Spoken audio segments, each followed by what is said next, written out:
Let's now move to the next speakers, who are the very important speakers, the champion of SBE, the medical students, who will give you their feedback. Welcome, Dr. Fatima. Fatima Wahiddin Altohami Taha. She is the medical student, was a medical student. Now she is a graduate of University of Khartoum, Faculty of Medicine. She is a volunteer to coordinate the SBE program. Welcome. Okay, thank you, Dr. Zainab. My voice is clear? Yes, we can hear you well. Okay. Good afternoon, everyone. First and foremost, I want to express a special thanks to Shabaka, an IOM organization, for making this experience possible. In middle of all this challenge we faced, their support was lifeline, allowing us to continue our medical education despite being away from practical training. Next, please. And also, a deepest gratitude for our professors. They introduced us to this program, guiding us through it, and share their valuable knowledge and experience. Okay, next, please. Starting my journey with simulated-based medical education experience was unlike anything I had joined in medical school. It was exciting, challenging, and full of opportunity for growth.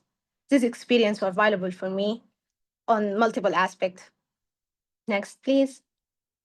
Starting by academically, it gave me a hand on a clinical mindset and introduced me up-to-date guidelines. It also helped me track my progress. Each time I revisit the cases, I could identify my mistakes, correct them, and improve my performance for future. One simple example of how this experience benefited me was during my recent internal medicine exam. We had two very similar clinical cases, and without this program, I couldn't distinguish between them. That made me very satisfied when I know to answer them. Also, one of the most rewarding aspects was the exchange of knowledge with our professor and with my colleagues. Also, seeing our professor dedication, punctuality, and commitment to teaching us was very inspiring. Beyond that, the experience increased my interest in intersection of medicine and artificial intelligence. I start researching how medical professionals can keep up with technological advancement, particularly in area like AI-driven simulation. As Dr. Mohammed Al-Fatih said, doctor nowadays without knowing AI is a zombie doctor. Also, as I was responsible for coordinating my colleagues to volunteer to cases, I was okay.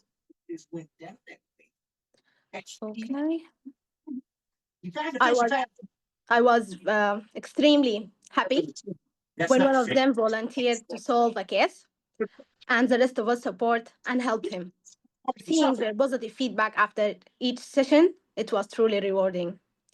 On the feedback form, about 32% of them said the opportunity was very satisfying for them, and 43% said it is good for learning. They appreciate the experience, especially because it exposed them to emergency case management, something they had been missing. They felt more confident. Do you even know what I'm saying? Okay. They felt more confident about handling urgent situation, and they gaining a lot of from our doctor through explanation. Many of them expressed that if they encounter similar case in the future, they would be much better prepared. Many of them mentioned that the opportunity helped them during the war by guiding them to getting back on the track of their studies, despite all difficult and uncertain future they felt were going through. So next, please. Also, as I am a member of a team organizing the weekly session, I learned a lot from our doctors, Jazahumullah khair. I gained insight into teamwork, professional communication, and problem solving. Also, as Mustafa said, we should always call it a challenge rather than a problem, to focus on solving it instead of stuck in it. This is and many other lessons from our doctor and professors remain with me. So here, really, I would like to extend my special thanks to Ms. Safa, Dr. Mohammed, Dr. Zainab, and Dr. Sarah for their dedication despite their busy schedule and clinical responsibilities.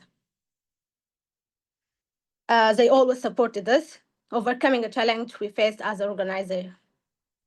The previous slide, please. I'm sorry. There is some picture in the previous slide, not this one. It is our monthly meeting to organize sessions, and also how our colleagues choose the cases and the feedback form. Next. This is also some pictures from our colleague participation, as I said, and also, as I said, invaluable knowledge from our professor they give us. At the end, I give this experience 9 out of 10, and the one was reduced is not deduction from the program. It's because other circumstances, lack accessibility to internet, commitment of student, and other challenges they face in this period. Looking ahead, this experience has been deeply fulfilling academically, professionally, and personally.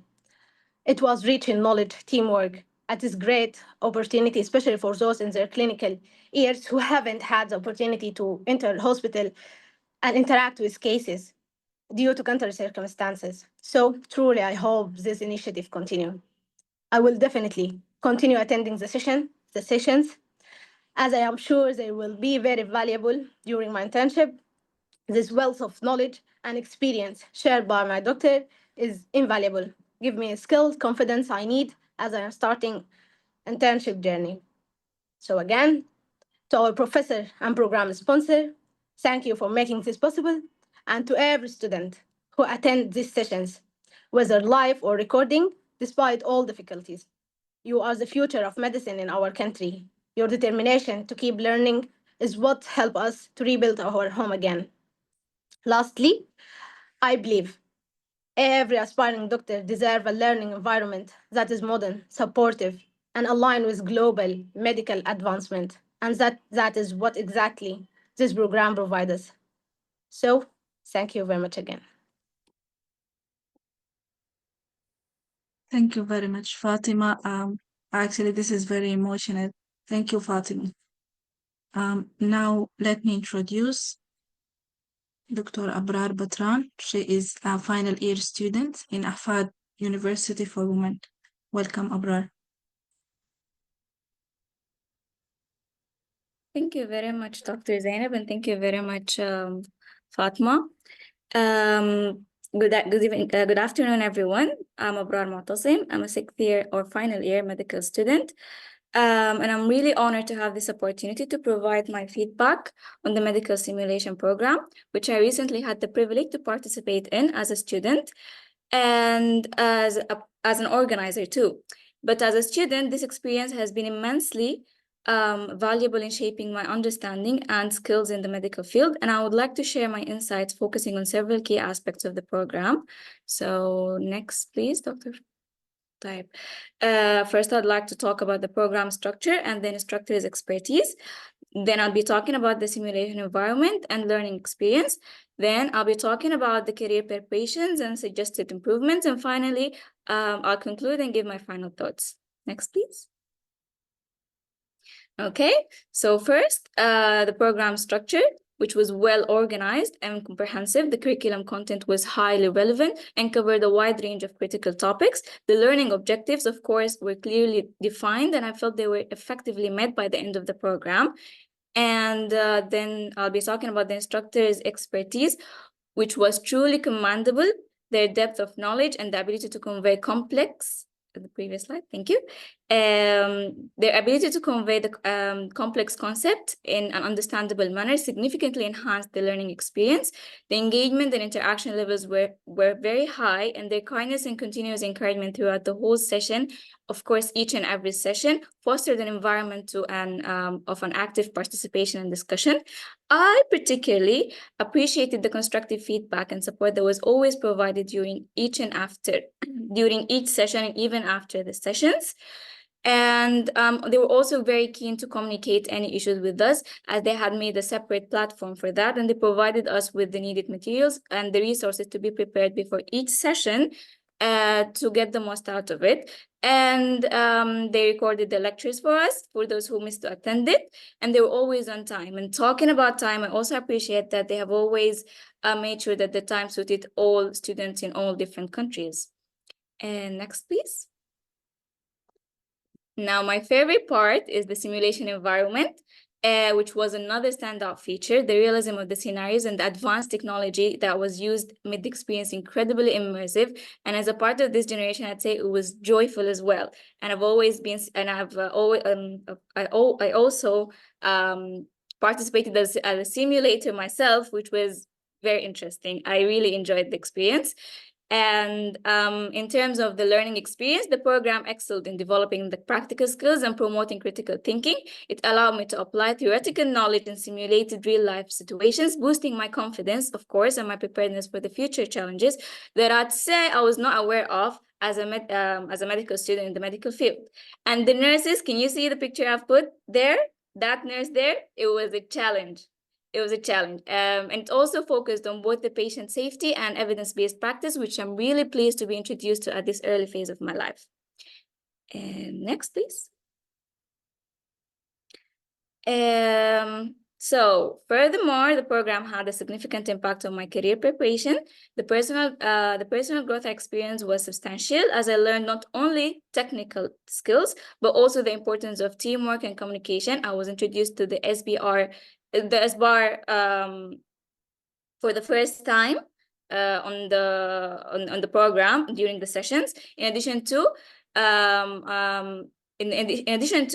learned my actual roles in the ER, of course, and never to hesitate to ask for the guidelines or seniors, and that was a relief. That was a relief, because I'm always afraid of being introduced to the ER as a student.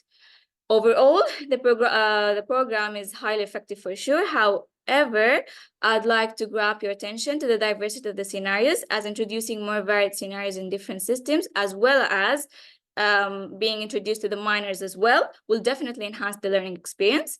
And finally, all in all, the medical simulation program has been a transformative experience.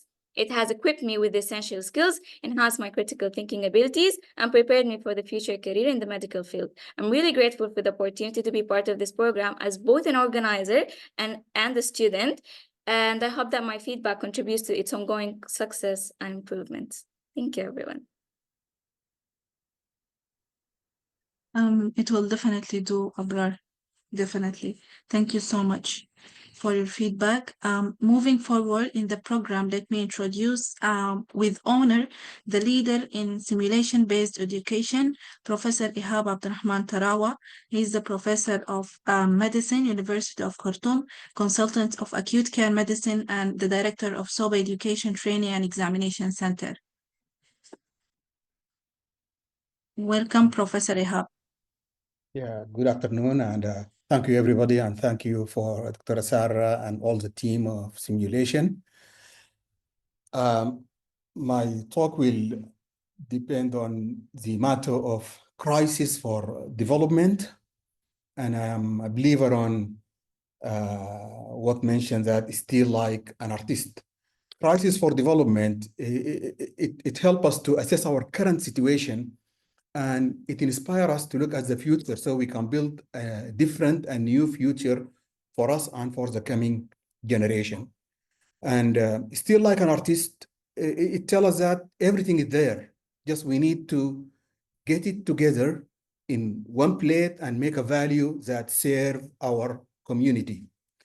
My talk is representing what mentioned by Dr. Tahra about incorporating simulation-based education in medical school curriculum. This is our design. In University of Khartoum, we use simulation-based education in different platforms, in surgery, in medicine. And tonight we are starting a course in emergency medicine. And we design it based on simulation and other tools available outside. Next slide.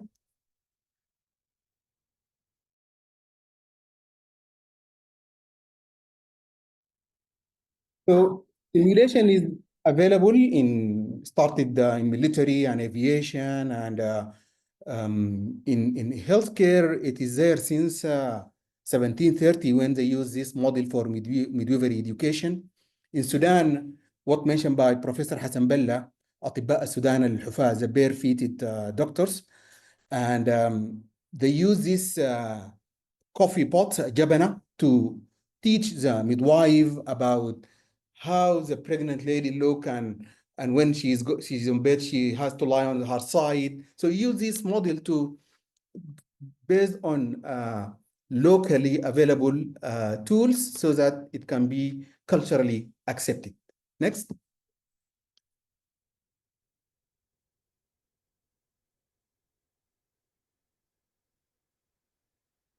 Right. In our school at University of Khartoum, the course of emergency medicine is written as medical emergencies and surgical emergencies. And this is an opportunity for the future or the time after war that they should combine them, we should combine them together as emergency medicine. Looking forward, I am inspired was what was released by WHO in 2023 about integrated emergency, critical, and operative care, because when you see our patient, it is extremely difficult to move them from one compartment to another. When they go to ER, it's a lot of challenge and debate to move from one area to another area, and a lot of safety issues. When we have the design integrated, we can have an easy patient journey. And also we utilize the International Federation of Emergency Medicine curriculum. This is a very nice curriculum designed for undergraduate, and we customize this curriculum to our local need. Next.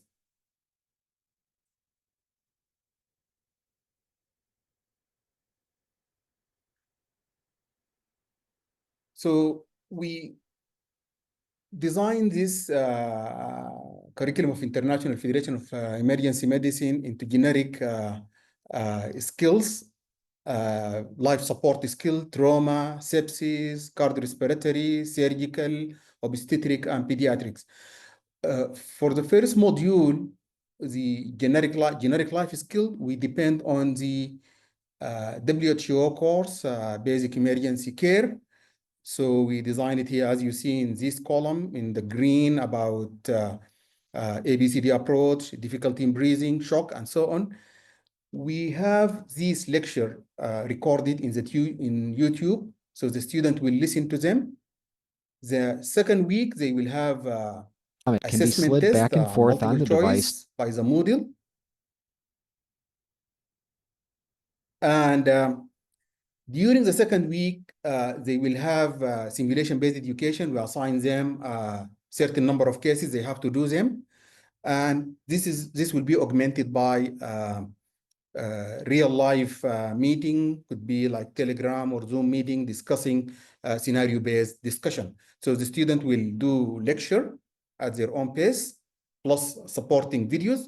Then they will do MCQs exam, and then they do simulation-based education plus consolidation scenarios. Next.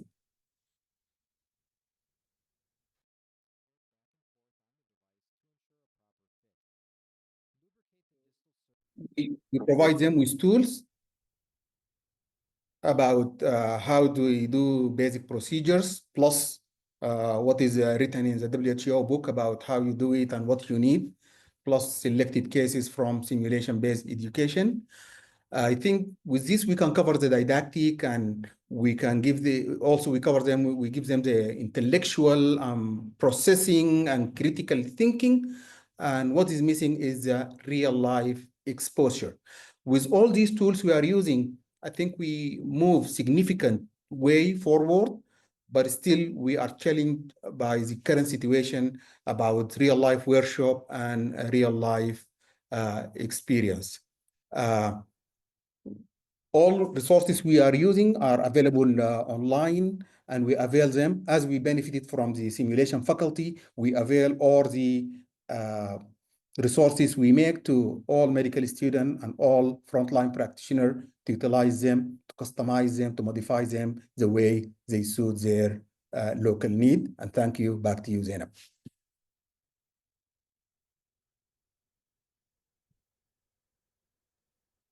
Thank you very much, Professor Ihab, and sorry for interrupting you by the videos in the slide.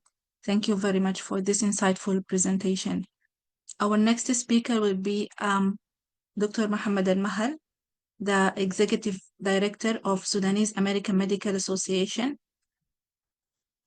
Mohammed Al-Mahal and Sama have demonstrated a very successful example of simulation-based education hub in Port Sudan in Dr. Bushra ibn Auf Training Center. Welcome, Dr. Al-Mahal.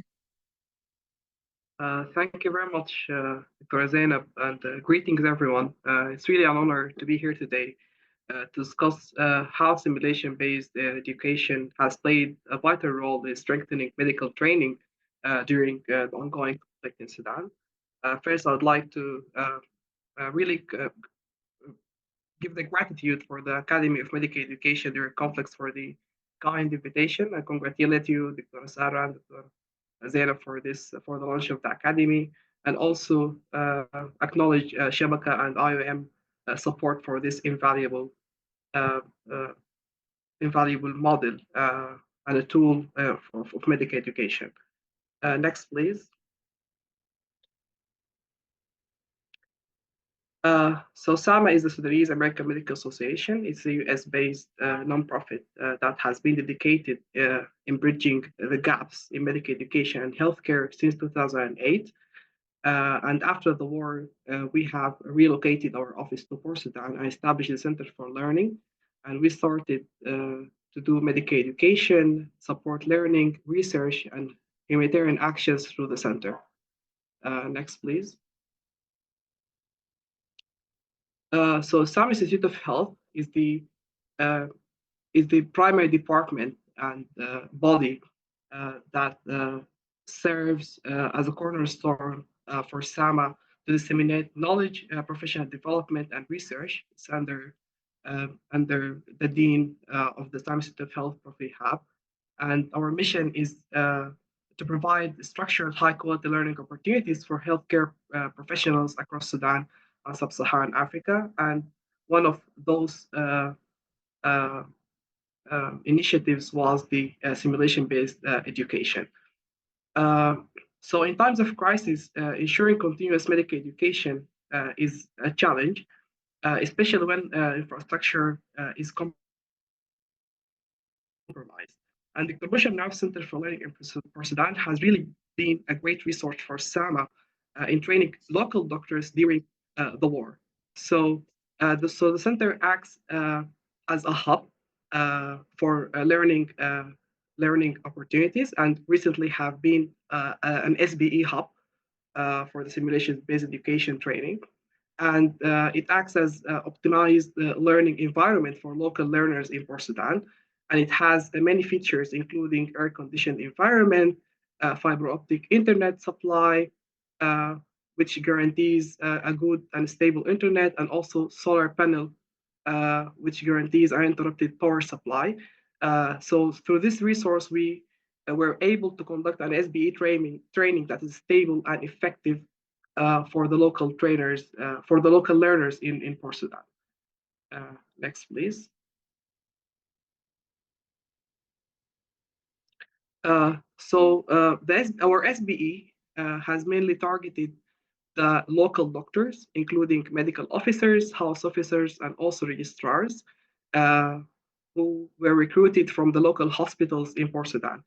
And the main aim was to teach those doctors so as to be able to manage critical emergency cases and trauma cases in the time of war.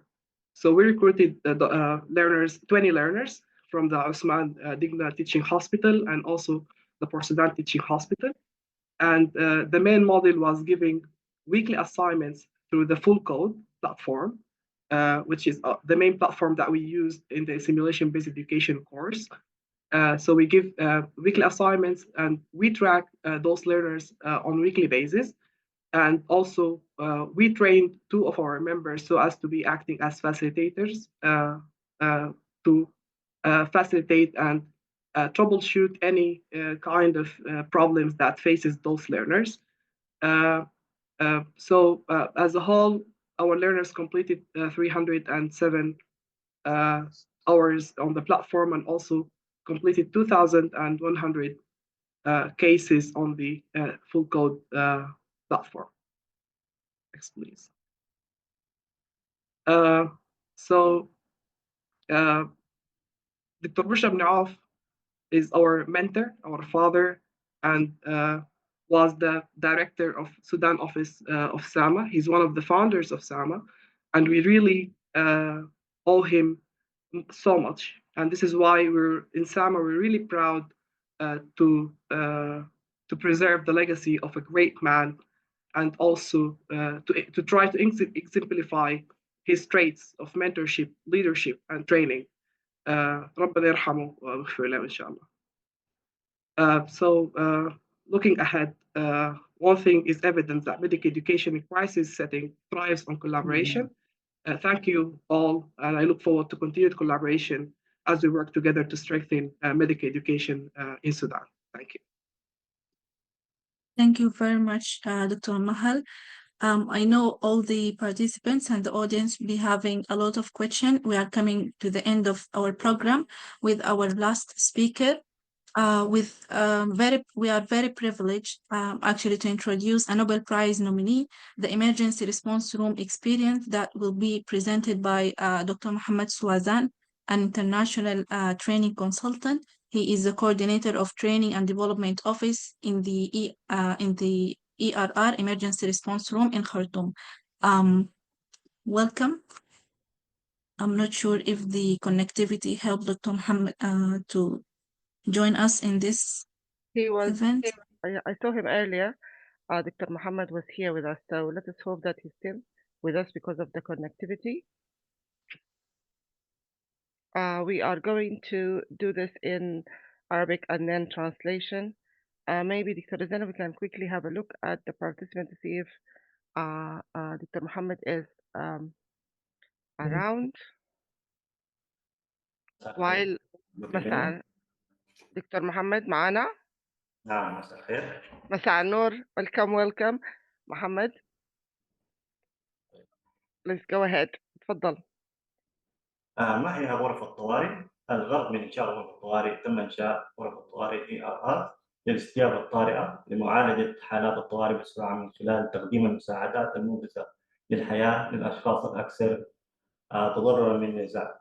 طبيعتها تعتمد هذه المبادرات أو المبادرة التي يقودها المدنيون بالكامل على متطوعين محليين وشبكات فئوية مجتمعية مختلفة.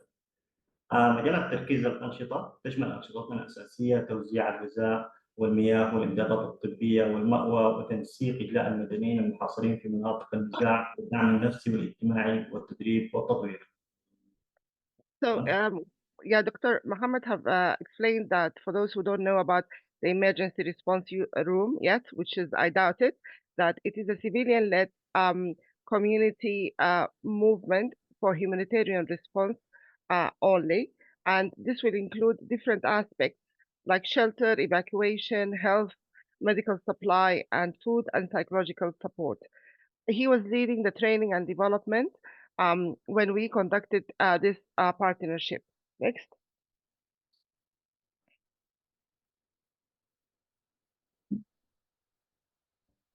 ماذا نفعل؟ نوزع المساعدات الطارئة للمحتاجين، تنسيق عمليات الإخلاء والإجلاء، الدعم الطبي، التوثيق والمناصرة، التعاون المجتمعي، تدريب المتطوعين. As you can see, he have listed what they have been doing in the emergency response room, and what we have tried to support it here with the medical support and the training. Next. التدريب والتطوير لمواكبة التحديات الصحية التي تواجه المتطوعين في أرض الميدان. هنا بدأ التعاون بين غرف الطوارئ والشبكة، حيث طلبنا منهم إعداد وترجمة وتقديم المواد التدريبية، وتم تقديم نظام التدريب الطبي القائم على المحاكاة. شمل التدريب أو احتوى التدريب على عدة مراحل. أولاً مرحلة تدريب الأطباء المتخصصين، المرحلة الثانية تدريب الكوادر الطبية غير المتخصصين. المرحلة الثالثة تدريب العاملين الميدانيين بصورة عامة. In this sector, Mohammed explained how the communication started via Shabaka to the Sudan program, and that the training included medical and allied health professionals, and as well community members from the civilians. Next, please. تضمن التدريب عدة مواضيع مختلفة أو محاور. أولها حمل الضنك ومرض الكلب السعار وسوء التغذية للأطفال والبالغين وحالات العنف الجنسي ثم حالات النزيف بعد الولادة وحالات رعاية ما بعد الإجهاض والحماية من العدوى وأمراض الكلى والحماية من الكوليرا وانتشار الكوليرا وجدر الجلود واستخدام محلول الجفاف التروية وتعقيم المياه بالكلور. I think this slide reflects, if anything, how simulation-based education is a tool for humanitarian response, because the training was completed, it was translated. The options that you can see in front of you were decided by the emergency response room. They wanted training on these aspects. As you can see, it covers most of the main health issues during conflict. Next, please. نتائج والفوائد التي خرج بها المتدربون. استهدف التدريب على 75 متطوع ومتطوع من الأطباء والممرضين والقابلات والصيادلة والمختبرات والتخصصات المختلفة من المجتمع. لاغت هذه التجربة استحسانا وقبولا كبير جدا وتم طلب تكرارها مرة أخرى. استفاد منها المتطوعون بصورة كبيرة وطبقوها داخل مناطق الحرب. ننصح جميع الحاضرين بنشر هذا النوع من التدريب لمستقبل مشرق إن شاء الله. So the outcome from the emergency response room after the interprofessional training and the translation was positive, and it was recommended, and hopefully that will be taken into consideration. أشكر حضورنا الكريم على الاستماع وأشرت شبكة لتحت هذه الفرصة لغرف الطوارئ ومكتب التدريب تحديدا. شكرا. So we thank you, Mohammed. شكرا جزيلا لك, Mohammed, joining us from Sudan despite all of the challenges, or actually moved from Sudan, but it was during the challenges. So thank you very much, Mohammed, and thank you to your colleagues. You will be pleased to hear that we have finished the list of speakers. We know it was a long list, but we thought that we have to be inclusive and give the opportunity to all the voices. So thank you very much. We have about hopefully 15, 20 minutes if there are any questions or any comments. If I can see anybody who's raising their, you see if anybody's raising their hand.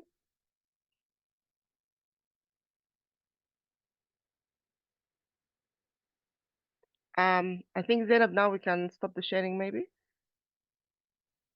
Okay, Mr. Omar Farouk is raising his hand. Yes, Please, please jump in. Mr. Omar, founder of the program. تفضل, Mr. Omar.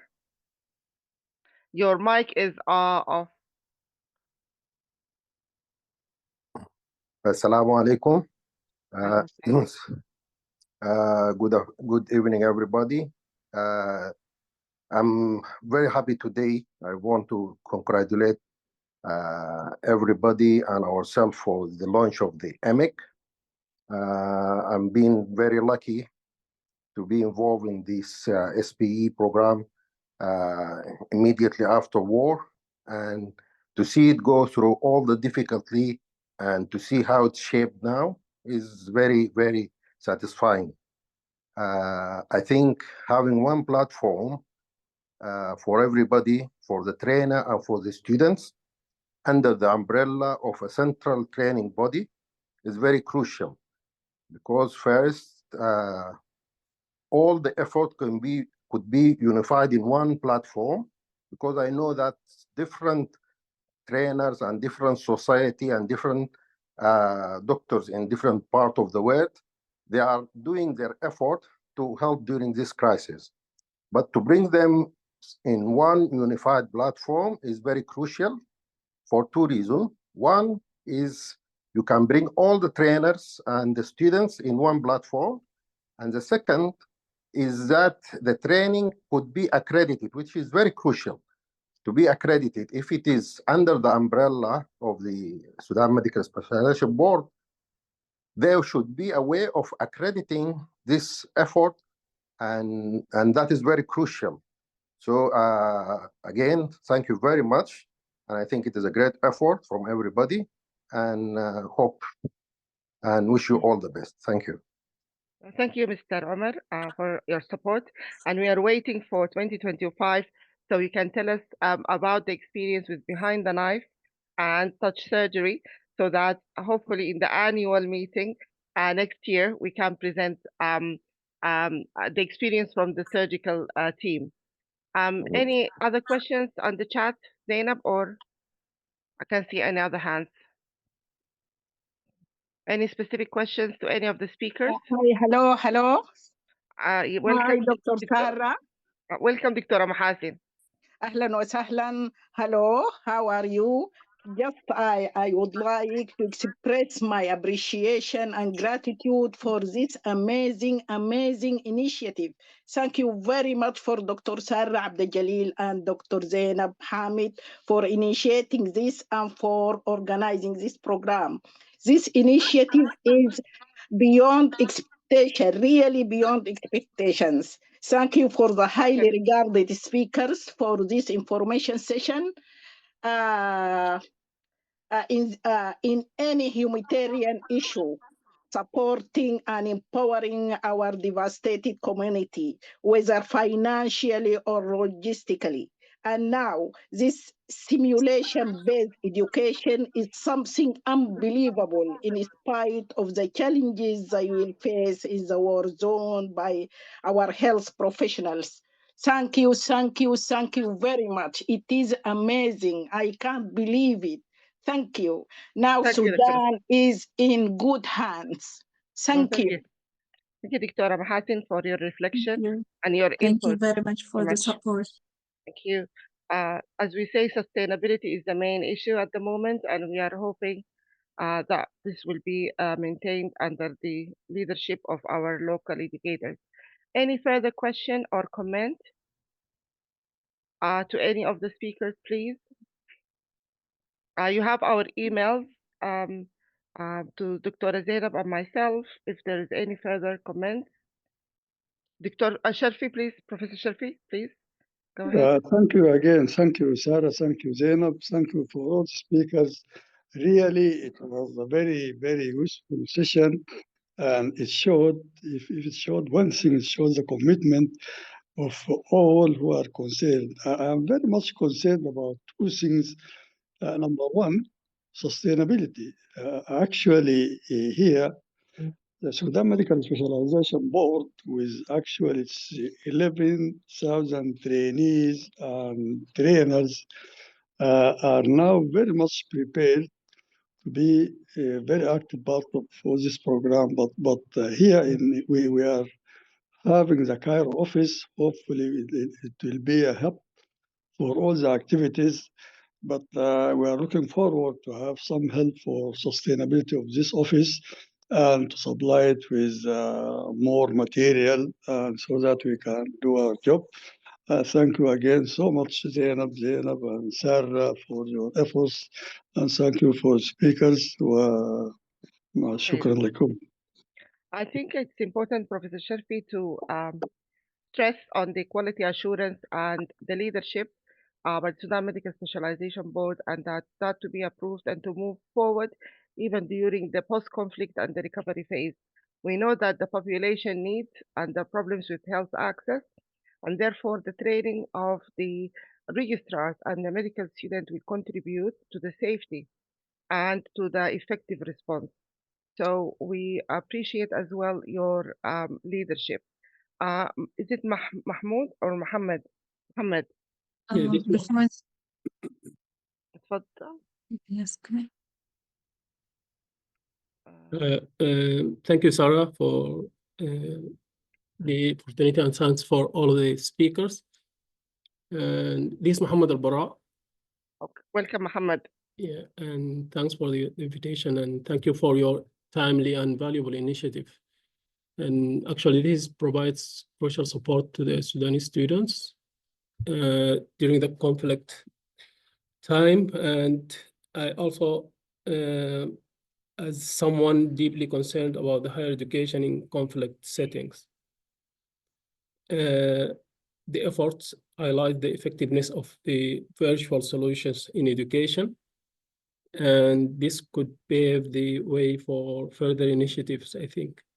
And I would like if you can share some insights about how the faculties of medicine across Sudanese universities, how they responded to your initiative, and what challenges have you encountered along the way with them, and there any we have seen the information shared by the Ahfad University and Khartoum University. What about the other universities? We know many universities, around 50, maybe 50 or more than 50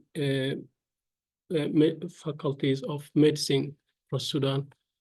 So happy to answer that. I just wanted to say that we are coming to 5 minutes. So if people are happy to stay for another 5 minutes after, that will be great. So in response to your question, Mohammed Al-Barra, as I said, that we have started the discussion about SBE prior to the war. So there was a preparation for that in the mindset. Then there were brainstorming sessions. There were some that were not interested at all. Others felt that it's not going to work. But we had the consortium, the first 4 or 5 medical schools. They proved the case. Now we have 9 or 10 coming together. We are open for all public universities at the moment to come and join us and be part of the SBE family. I think one of the problems is the security, the internet access, and therefore people like you who can give us advice about how to enhance the digital access for higher education will be helpful. So we welcome you in the academy. Thank you. thank you, Sarah. There is Tasabih, I think, Ali, and then before that, Dr. Sarah, sorry for interruption. There is a question from Patricia, and she wants to leave. That's why I'm. Okay. Yeah. Patricia, do you want to open the mic, Patricia, and introduce your great work, Kids for Kids? Or maybe she can't, so we can read her question. Okay. She was asking about the training to be extended to trainees, midwives, and first aid workers, and I'm not sure if she's already here or she left. I will reach out to Patricia if she's not here, but yes, as we have tried with the emergency response room, we would like to go to interprofessional and allied health professionals, but that obviously will require more admin and more planning, but we are open for that. And that will be part of the training. But I will reach to you, Patricia, about this. Patricia is the founder of Kids for Kids, an important organization, has been supporting Sudanese children for a long time in war zone areas. Tasabih. Assalamu alaikum. I would like to thank you for the great insight that you've given us. And my question, I'm sorry it was already answered because I came late, but I need to know specifically how we can help from our position. Like for example, I'm a medical house officer who did my imtiaz in my internship in Egypt. And even I did my internship in Egypt and had the clinical knowledge. I still think there is a great clinical gap because the thing that I learned during university from our mentor, it was much more the thing that I learned during the internship in Egypt. And this clinical gap that we don't notice about the different countries we go to, that made me appreciate the teaching that we had in Sudan. So my question is how I can help right now from my position if I want to join a training session and anything, and about if you're gonna do something in Cairo, I just need to know specific details for us to help in any possible ways. Thank you, Tasabih. First of all, Zainab can write your email. Professor Shelfi is here. He can give an answer, but Tasabih, you can join us in the SBE family as well to attend the weekly session. Professor Shelfi, any other addition? Yes, thank you, Tasabih. You are most welcome if you come to our office in Cairo. We'll just send you the address any Sunday or Tuesday. Then we'll show you how can you help, how can you join the group. فضلي. Thank you. We'll send you the address through Zainab. Zainab, you can send her the address of the office and working hours, please. Yeah. Well, So, thank you. yeah, you don't have a problem. There is a center. There is an office center now in Cairo, led by Professor Sherfi. Any other? Thank you. Thank you. Any other question? Final. I know you have been with us now. This is exactly the 90 minutes. So, any final thoughts? If there are no final thoughts, I wouldn't like to keep you for longer. We have to continue the journey. We'll have to stress on the importance of partnership and about those who supported us from Full Code, Oxford Medical Simulation, SimFlow, Behind the Knife, Touch Surgery, and others, because they understood what is happening in Sudan. So I'm really grateful for their support. And I would like to as well send special thank you to our colleagues from Sudan that despite the war, despite fleeing the violence, being refugees or displaced, they have led this program. So a very I would say نشكركم الشكر الكثير على إنكم قدتوا العمل ده. ف in this note, we will close this session. We're hoping to meet you annually, but in between, you can reach out to us through the email if you have any questions or you would like to be a member with us in this journey. شكرا جزيلا. شكرا جزيلا لكم جميعا. السلام عليكم. شكرا جزيلا. شكرا.